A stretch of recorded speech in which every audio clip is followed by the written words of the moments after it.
Hello, good morning. ഞാൻ doctor Jayashree, ENT specialist. Back to butterflies beats and health.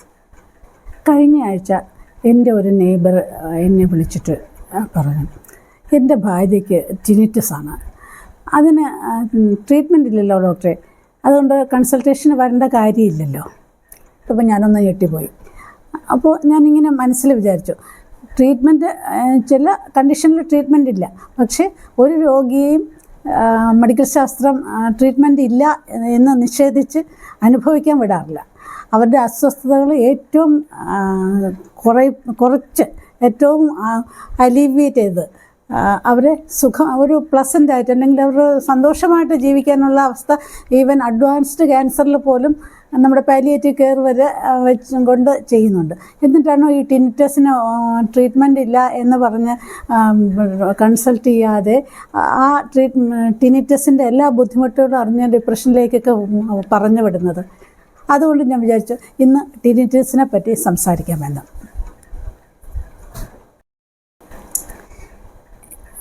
എല്ലാവരും വന്ന് പറയും ചെവിയിൽ മുഴങ്ങുന്നുണ്ട്, അല്ലെങ്കിൽ ചെവിയിൽ അലയടിക്കുന്ന പോലെ ഇരയ്ക്കുന്ന ശബ്ദം കേൾക്കുന്നുണ്ട്, മൂളുന്ന ശബ്ദം കേൾക്കുന്നുണ്ട്, പക്ഷേ ചുറ്റുവട്ടമുള്ള ആരും കേൾക്കുന്നില്ല. അതാണ് രോഗിയുടെ ഏറ്റവും വലിയ വിഷമം. ആരും കേൾക്കാത്തത് സ്വയം കേൾക്കുന്നു. അതാണ് ഫാക്ച്വലി ഇല്ലാത്തൊരു ശബ്ദം കേൾക്കുന്നു, ചെവിയിൽ കേൾക്കുന്നു. അതാണ് ടിനിറ്റസ്. ആ ശബ്ദം പിന്നെ ആരാ ഉണ്ടാക്കണേ? ഒരു വിധത്തിൽ നമ്മൾ അനലൈസ് ചെയ്ത് നമുക്കറിയാം, അത് ടിനിറ്റസ് അനുഭവിക്കുന്ന രോഗിയുടെ ബ്രെയിൻ തന്നെയാണ് ആ ശബ്ദം ഉണ്ടാക്കുന്നത്. എങ്ങനെയെന്നല്ലേ ഞാൻ പറയാം. നമ്മുടെ അടുത്തൊരു ശബ്ദം ഉണ്ടായി, ഡോറടച്ചോ, ഒരു ശബ്ദം ഉണ്ടായി. അത് ആ ഡോറടയ്ക്കുമ്പോൾ ഉണ്ടാകുന്ന ശബ്ദ തരങ്ങൾ നമ്മുടെ ചെവിയിൽ കൂടെ, വെളിയിലത്തെ ചെവി കൂടെ കയറി മധ്യകർണത്തിൽ പോയി ഒന്ന് ആംപ്ലിഫൈ ചെയ്ത് ഉള്ളിലെ ഉൾച്ചെവിയിൽ പോകും. ചെവിയിൽ അവിടെ നമ്മൾ പടത്തിൽ ഒച്ചുപോലെ വരയ്ക്കുന്ന ഒരു സാധനമുണ്ട്, കോക്ലിയ. ആ കോക്ലിയയിലെ സെല്ലുകൾ ഈ ശബ്ദ തരങ്ങളിൽ ഇലക്ട്രിക് ഇമ്പൾസസ് ആക്കും. ഇലക്ട്രിക് ഇമ്പൾസസ് ആക്കി ബ്രെയിനിലേക്ക് വിടും. ആ ഇമ്പൾസസ് ബ്രെയിനിലെ പല ഭാഗത്തും സഞ്ചരിച്ചിട്ട് ഇവിടെ ടെമ്പറൽ ലോബിൽ വന്നിട്ട് പറയും, ഇതാണ് ശബ്ദം. അങ്ങനെയാണ് ആ ശബ്ദം നമ്മൾ പെർസീവ് ചെയ്യുന്നത്. അപ്പോൾ ഈ വഴിയിൽ ചെവിയുടെ ഇവിടെ വെളിയിലത്തെ കർണത്തിൽ നിന്ന് ബ്രെയിൻ വരെ പോകുന്ന ഏതെങ്കിലും ആ പാത്വേയിൽ എവിടെയെങ്കിലും ഒബ്സ്ട്രക്ഷൻ വന്നാൽ നമുക്ക് ടിനിറ്റസ് ഉണ്ടാകാം. ടിനിറ്റസ് ഉണ്ടാകുന്നതിന് ഒരുപാട് കാരണങ്ങളുണ്ട്. നിങ്ങൾ മേളിൽ കാണുന്ന ആ ടേബിൾ നോക്കിയാൽ മതി, ഒരുപാട് കാര്യങ്ങളുണ്ട്.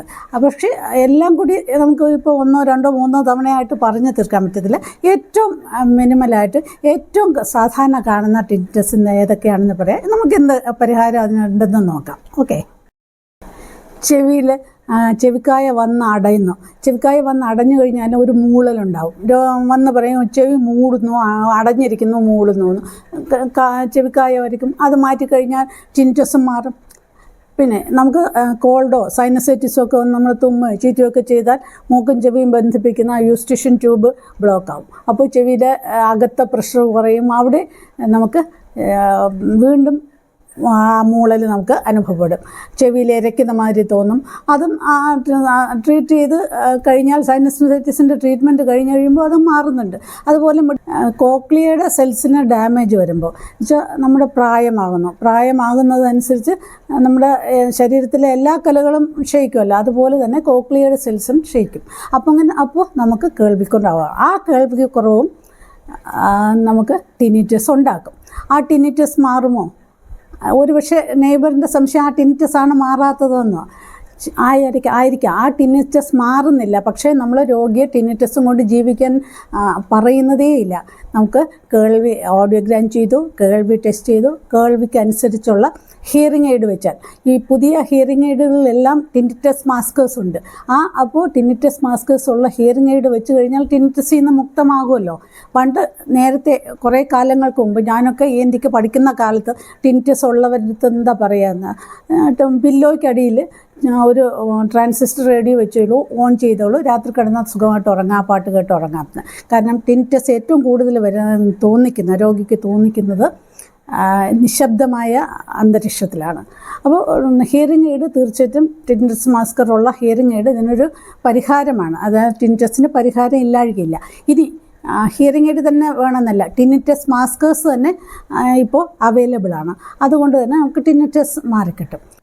അതുപോലെ തന്നെ കോക്ലിയർ ഡാമേജ് ഉണ്ടാകുന്ന വേറൊരു അവസ്ഥയാണ് ശബ്ദം ഉണ്ടാക്കുന്നത്. വലിയ ശബ്ദം, ഒരു 100-110 ഡെസിമൽ ശബ്ദം പെട്ടെന്ന് നമ്മുടെ ചെവിയിലേക്ക് വന്നു കഴിഞ്ഞാൽ തീർച്ചയായിട്ടും ആ കോക്ലിയർ ഡാമേജ് ഉണ്ടാകാം. കോക്ലിയർ ഡാമേജ് ഉണ്ടായിക്കഴിഞ്ഞാൽ ശബ്ദ തരംഗങ്ങളെ കറക്റ്റായിട്ട് ഇലക്ട്രിക്കൽ ഇമ്പൾസായിട്ട് ബ്രെയിനിലേക്ക് കൃത്യമായിട്ട് അയക്കാൻ കഴിയില്ല. അപ്പോൾ തീർച്ചയായിട്ടും ടിനിറ്റസ് ഉണ്ടാകും. കേൾവിക്കുറവിനോടൊപ്പം തന്നെ ടിനിറ്റസും ഉണ്ടാകാം. അത് വലിയ ശബ്ദങ്ങൾ മിക്കവാറും പെർമനൻ്റായിട്ട് സ്ഥായിയായ കേൾവിക്കുറവായിരിക്കും ഉണ്ടാക്കുന്നു, ചിലപ്പോൾ പാർഷ്യലായി ആയേക്കാം. അതുപോലെ തന്നെ വലിയ ഫാക്ടറികളിലൊക്കെ വലിയ ശബ്ദമുണ്ടാകുന്ന വലിയ മെഷീനറി ഉള്ള ഫാക്ടറികളിൽ ഒരു 80-85 ഡെസിബൽ ശബ്ദം ഉണ്ടാക്കുന്ന മെഷീനറീസ് ഉണ്ട്. അതിൽ നിരന്തരം വർക്ക് ചെയ്യുന്നവർക്ക് തീർച്ചയായിട്ടും കോക്ലിയർ ഡാമേജ് ഉണ്ടാകാം. അങ്ങനെ കോക്ലിയർ ഡാമേജ് ഉണ്ടായിക്കഴിഞ്ഞാൽ ടിനിറ്റസും ഉണ്ടാകാം. അപ്പോൾ അതിന് ഇപ്പോൾ ഇയർബഡ്സ് ഉണ്ട്, സിലിക്കോൺ ഇയർബഡ്സ് എല്ലാം കിട്ടും. കൃത്യമായിട്ട് നമ്മുടെ ഇയർ കനാലിൽ ഫിറ്റ് ചെയ്തിരിക്കുന്ന ഇയർ പ്ലഗ്സ് കിട്ടും.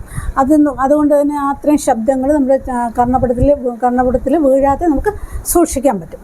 പിന്നെ സാധാരണ ടിനിറ്റസ് കാണുന്ന വേറൊരു ഗ്രൂപ്പുണ്ട്, ടിനിറ്റസ് അഫക്റ്റ് ചെയ്യുന്ന നമ്മുടെ പോപ്പ് മ്യൂസിക്, വലിയ റോക്ക് മ്യൂസിക്കൊക്കെ ഉണ്ടല്ലോ, വലിയ ശബ്ദങ്ങളിൽ ഉള്ള മ്യൂസിക്കൽ ഇൻസ്ട്രുമെൻറ്റ്സ് വെച്ച് ചെറിയ സ്റ്റേജിൽ കണ്ടിന്യൂസ് ആയിട്ട് പെർഫോം ചെയ്യുന്ന അവർക്ക് തീർച്ചയായിട്ടും അങ്ങനെ കണ്ടിന്യൂസ് പെർഫോം ചെയ്ത് കഴിഞ്ഞാൽ തീർച്ചയായിട്ടും അത് കോക്ലിയർ ഡാമേജ് ഉണ്ടാകാനുള്ള സാധ്യതയുണ്ട്. അതുപോലെ തന്നെ ആണ് നമ്മുടെ ഹെഡ്ഫോണൊക്കെ വെച്ച് അലവബിൾ ശബ്ദത്തിന് മുകളിലേക്ക് വെച്ച് ചെവിയിലേക്ക് വെച്ചിട്ട് പോപ്പ് മ്യൂസിക്, വലിയ ശബ്ദത്തിലുള്ള മ്യൂസിക്, റോക്ക് മ്യൂസിക്കോ ആ മ്യൂസിക് കേൾക്കുന്നവർ അങ്ങനെ അലവബിൾ ശബ്ദത്തിന് മുകളിലേക്ക് വെച്ച് ശബ്ദം തീർച്ചയായിട്ടും കേട്ട് കഴിഞ്ഞാൽ അതും നമ്മുടെ ശബ്ദത്തിന് കേൾവിയും ബാധിക്കും. അതിനെ തുടർന്ന് ടിനിറ്റസും ഉണ്ടാകും. അപ്പോൾ ഇതൊക്കെ നമുക്ക് പ്രതിരോധ മാർഗങ്ങൾ തേടാവുന്ന കണ്ടീഷൻസാണ്. അപ്പോൾ ഇങ്ങനെ എക്സ്റ്റേണൽ ഇയർ നമ്മളെ കണ്ണപുടം തൊട്ട് ബ്രെയിൻ വരെയുള്ള പാത്ത് വേയിൽ കുഴപ്പമൊന്നും ഇല്ലാത്തവർക്കും വരാറുണ്ട്. സ്ട്രെസ്സ്, ടെൻഷൻ, ഇതൊക്കെ ചിലപ്പോൾ ടിനിറ്റസ് ഉണ്ടാക്കാം. അതുപോലെ തന്നെ ചില മാനസിക രോഗങ്ങളും ടിനിറ്റസ് ഉണ്ടാക്കാം. മാനസിക രോഗങ്ങൾ ടിനിറ്റസ് ഉണ്ടാക്കുന്നത് പോലെ തന്നെ പ്രധാനമാണ്. ടിനിറ്റസ് ട്രീറ്റ് ചെയ്യാതിരുന്നാൽ, അത് നിരന്തരം ശബ്ദം ഇങ്ങനെ ടിനിറ്റസ് വന്നുകൊണ്ടിരുന്നു കഴിഞ്ഞാൽ ആൾക്ക് ഒന്നും കോൺസെൻട്രേറ്റ് ചെയ്യാൻ പറ്റില്ല, കറക്റ്റായിട്ട് ഉറങ്ങാൻ പറ്റില്ല. അങ്ങനെ അവസാനം ഡിപ്രഷനിലേക്ക് പോകുന്ന കേസുകളും നമ്മൾ കാണാറുണ്ട്. അതുകൊണ്ട് ടിനിറ്റസ് തീർച്ചയായിട്ടും പരിശോധിക്കപ്പെടേണ്ട ഒരു രോഗമാണ്. അത് അടുത്ത ENT സ്പെഷ്യലിസ്റ്റിനെ കാണിച്ച് അതിന് തക്കതായ കാര്യങ്ങളും പരിശോധനകളും പരിഹാര മാർഗങ്ങളും പ്രതിരോധ മാർഗങ്ങളും ഒക്കെ തേടേണ്ടതാണ്. ഇനിയും കാണാം ടിനിറ്റസിൻ്റെ ബാക്കി വിശേഷങ്ങളുമായിട്ട് ഇനി ഒരിക്കൽ. Thank you for patient watching.